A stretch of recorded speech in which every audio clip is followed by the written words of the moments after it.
The college announced a recent change to the campus meal plan. Iona College recently celebrated its annual Homecoming and Family Weekend. A ribbon-cutting ceremony took place at a new space on North Avenue for the Hynes Institute program. Josephine Nguyen is here with your entertainment spotlight, and Jill Venditti is here with your IC Gale sports report. We have all this and more in this episode of Inside Iona.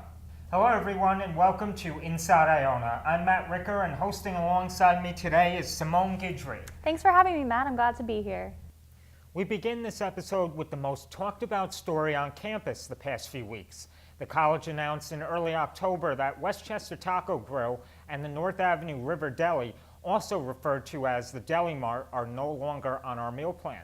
In a campus communique that was sent out to the Iona community, the college said both businesses were found in clear violation of the terms and conditions of the agreement to participate in the meal plan.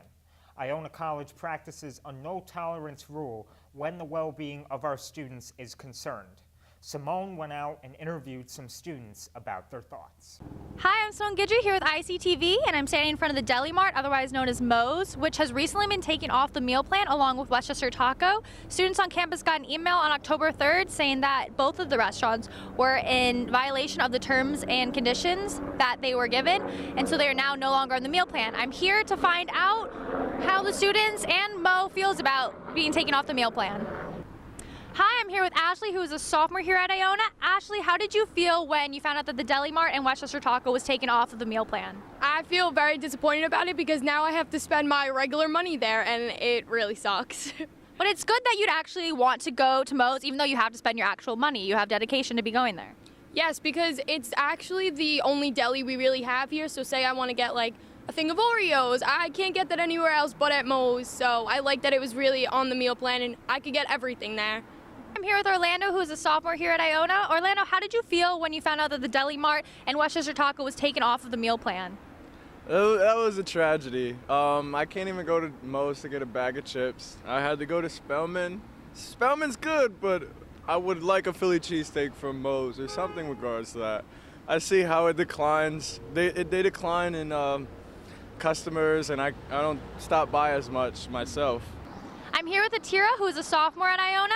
How did you feel when you found out that Moe's and the Westchester Taco was taken off of the meal plan? I was super duper sad. I love Moe's. He knows everybody by name and face, and he's just like such a welcoming person. So it was really sad to see his business take a plunder like that, and especially like Westchester Taco, because I love like going there with my friends and just hanging out for dinner. And I was getting lunch from them that day, and then I got the email and ruined my whole day. It's tragic. Would you still consider going to Moe's and using your own money, even though you can't like use your meal plan? For little things, yes. Like if I want to go in for juice or something, totally. But can't buy food or anything like that because I'm a broke college student. When I first saw that email, I was really surprised. I mean, I love Moe's. I know everyone on campus loves Moe's. Just to go and see him when you're having a hard day, he really just makes it better. So that's going to be hard losing him. No, yeah, it really does. And, I used to go to Westchester Taco Grill pretty much every week. I love the food there, but I'll miss it. But I hope it works out. yeah, we'll have to see what happens. Iona College recently celebrated its annual Homecoming and Family Weekend. This weekend included activities of the annual rugby game against Army, a carnival, and a barbecue. In addition, the 2017 Homecoming Court was revealed. Our own Matt Ricker was crowned Homecoming King. Congratulations, it's like you're officially royalty now. Yeah, I couldn't believe it. I was so surprised when they announced it on Killian's kickoff, and it was a pleasure being crowned along with our homecoming queen, Jillian Mitchell. So congratulations to her as well, and thank you to all who voted for me. Also on homecoming weekend, a new space on North Avenue was dedicated as the new place for the Hynes Institute program for entrepreneurship and innovation. Take a look.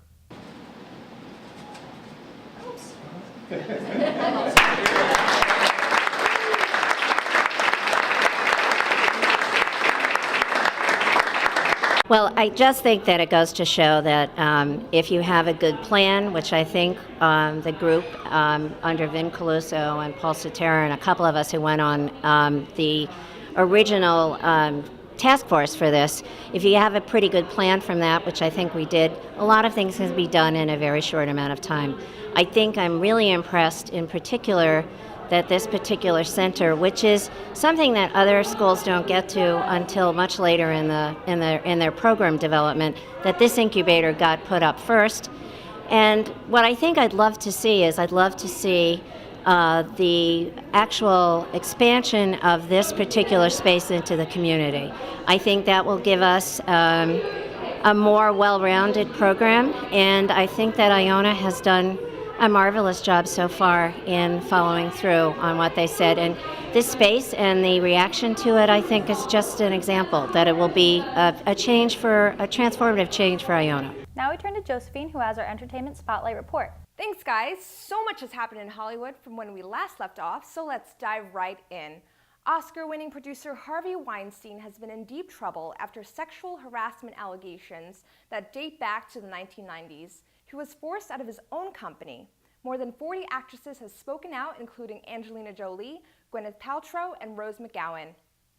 Following Weinstein's departure, actor Channing Tatum says he will no longer be working with the company. He posted on Facebook, quote, "The brave women who had the courage to stand up and speak their truth about Harvey Weinstein are true heroes to us. Let's finish what our incredible colleagues started and eliminate abuse from our creative culture." Other actors like Ben Affleck and Matt Damon have also spoken against the producer. If you're wondering what's the next best thing to watch on the internet right now, I have got just a recommendation.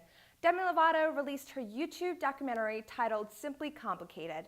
She opens up about the challenges in her life and is extremely candid about her eating disorder. You're gonna need a tissue box for this one. However, we're not the only ones she's inspired. Selena Gomez left a comment on her Instagram photo, quote, "You always continue to be bold and real. I wish more people were like you." Aw. So it has been a little chilly this week, but wait until you see this. The New York City forecast took quite a turn earlier this summer. A few taxi riders had a ride of their life, literally. Warner Brothers partnered with filmmaker Michael Krivika for a prank promoting the movie Geostorm. The taxi riders drove through the snowy streets and frozen city workers. Imagine that. All right, you know I'm all about the fashion trends, and even though we're bundling up for the colder seasons, it is still possible to look amazing. Blake Lively was recently seen rocking the streets of New York City in not one, not two, but 7 outfits in one day. I have trouble picking out what I want to wear, let alone 7 outfits. Blake Lively, you are my hero. She has been promoting her new film, All I See Is You, set to hit theaters later this month. Until then, I'm Josephine, and this has been your Entertainment Scoop. Back to you, Matt and Simone. Thanks, Josephine. Let's now head over to Jill Venditti, who has our IC Gale Sports Report. Thanks, Matt and Simone. I'm joined for a very special homecoming segment of the Sports Report with a recent Iona alum from the class of 2016, also a recent sports producer from ICTV, and a very, very great friend of mine, the one and only Ian Sachs. Well, Jill, thank you so much for having me here. You mentioned it, homecoming weekend. So excited to be back on campus, and when you sent the invitation, figured I had to come back on set.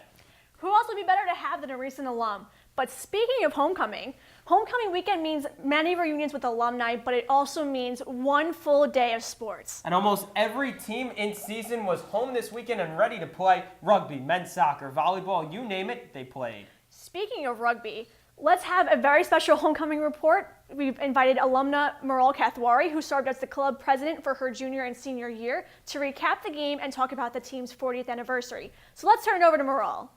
Hey guys, you're tuning into a very special homecoming report. I'm Meral Kathwari, class of 2016. I'm back here at Mazzella Field for homecoming weekend. Iona Rugby took on Army West Point today. Unfortunately, they lost 13-17. It was a very close game. They fought until the very end. But game aside, tonight is about Iona Rugby's 40th anniversary since its founding.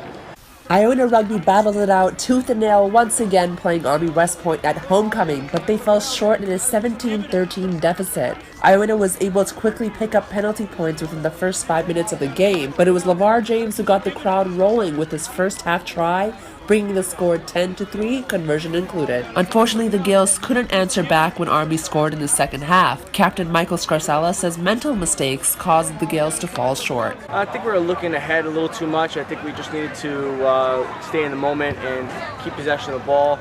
we saw the opportunities, but we got ahead of ourselves. We were right up in it. We just made a few too many critical mistakes in the key moments. Just had to tie up those things, and I think we would have seen a different result.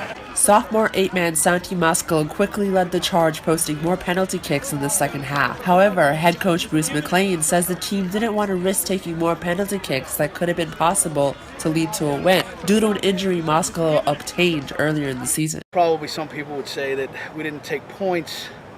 Actually, the reason for that was that our kicker is Santi Muscolo, he was the guy with the bone bruise in his ankle, and I didn't want him to have to kick kicks that I knew he may or may not make. Despite the loss, this homecoming season would draw hundreds of rugby alumni and their families for the very reason that it was the 40th anniversary of Iona College Rugby's founding and a day to celebrate the brotherhood and organization. Greatest bunch of guys in the world. I saw you just had Michael here, who's the captain, and to think that, where the team has come since 1977, where we weren't even affiliated with the school. And if you saw the crowd today, over 400 alumni, rugby players, and it's just the greatest thing to see where we're going and that we will play for a national championship. It's a massive strides, and the players have bought in, and people have bought in, you bought in. Proud to say I'm part of the Iona coaching staff and part of the Iona rugby community. Tonight, the boys played their heart outs for two very special players, the late Kevin Kratz and Pat Quinn, who was here today. They were both instrumental in forming Iona Rugby as an organization and a club. The beauty of this brotherhood of Iona Rugby, both were much younger than me, but we got to know one another when Pat was sick. And then Kevin took a turn for the worse and played against Kevin in 5-6 alumni games. And we were very blessed to get Kevin inducted, and unfortunately passed last Sunday. But he was just thrilled when we were able to announce his Hall of Fame induction prior to him passing. So. Yeah, Pat Quinn is a legend for Iona Rugby, and we really appreciate all the effort that the Iona Rugby alumni have put into the program and the foundation they've set for us. Pat Quinn has really been a centerpiece for our program and a huge inspiration to us all. Iona Rugby has a bye week next week, but on the 27th, they take on American International College at home. Reporting for ICTV and Iona Rugby, I'm Meral Kathwari. Thanks, Meral. Rugby wasn't the only sport to honor their alumni, though. Well, that's right. Lacrosse, both swimming and diving teams, baseball, softball, they all took part in alumni versus current player matchups. And what a better way to celebrate homecoming weekend than with a friendly matchup between current players and former players. Definitely agree with you on that one right there. But to finish up the weekend, men's soccer finished with a double overtime 0-0 tie against Fairfield, while volleyball fell 3-1 against Ryder on Saturday, but were able to come back on Sunday when they swept St. Peter's 3-0, and junior Claire Archbold scored her 1,000th kill. So congratulations, Claire, and thank you, Ian, for joining me on this very special segment. And it's right back to you, Matt and Simone. Thanks, Jill. For our final story today, Matt had the opportunity to sit down with an exclusive interview with SGA President Aaron Kutch for some updates on the student government. What are some goals that you have as SGA President this year? So from a technical standpoint, a lot of my goals have to do with a lot of things that have been started. So just to give one example, for the last probably 10 years, students have been working to increase activity hours on campus. I think it's a super big priority. I believe that commuters, if you're working Tuesday, Thursday, Friday, and you only take classes on Monday, Wednesday, you literally don't have time to eat during the day. And I think that's terrible, and I don't think that's right. And I think that there has to be an opportunity for students just to breathe during the day and not have to go to guest lectures or go to a million meetings that are happening at one time. So something that, from a technical standpoint, that we're working on right now is just increasing activity hours. But as a whole, just the presidents that have come before me and just a lot of amazing leaders have started a lot of great ideas, but I want to see them happen. I want to see the work that I've seen since my freshman year come to fruition. And so that really has to do with many of our goals, are just kind of being committed to what's been started and finishing it. That's all for this episode of Inside Iona. We hope you enjoy the new season.